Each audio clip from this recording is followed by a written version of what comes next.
George Harley locked eyes with the fox which stood motionless in the frowzy Soho courtyard, the silver lustre of moonlight giving it the appearance of a bronze sculpture left out for the bin men. "How's your luck, mate?" he said softly, then tossed it the remaining nub of saveloy from the hasty supper he'd grabbed from the all-night café in Lisle Street. He'd always felt a certain affinity with these urban scavengers, who eked out their living among the city's shadows. The fox gobbled up the offering, then slunk past him to peruse the dustbins with the cool insouciance of the streetwise. Smiling, Harley sucked the grease from his fingers and got back to the job in hand. He took out the photograph of the runaway. She looked the epitome of a well-brought-up suburban girl. God only knew what the kid had had to endure in the last few weeks on the streets of the capital. Still, if his information was correct, he might have her safely back home by the following evening.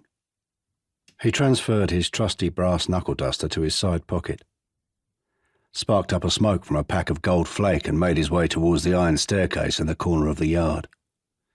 The stairs led to the Pied Piper nightclub, though calling such a drab little joint a nightclub was stretching it a bit.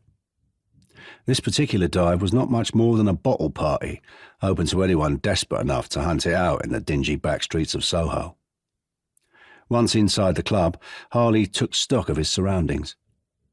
It was a meagre affair, a simple rectangular room, wooden tables and chairs scattered around a small dance floor, the musty tang of sweat, alcohol and tobacco smoke.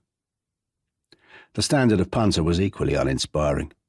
Wide boys and petty criminals, a few down-on-their-luck musicians and theatrical types, a group of provincial travelling salesmen looking the worse for wear in their cheap, ill-fitting suits, and 2 university students whose cut-glass accents and drunken braying would no doubt single them out for special attention at the end of the night.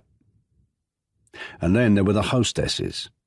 In some of the more fashionable West End establishments, these would have been professionals of a different type, genuine graduates of social and theatrical dancing schools employed by the club to offer their skills to the good-time Charlies and jazz-mad scions of the upper classes.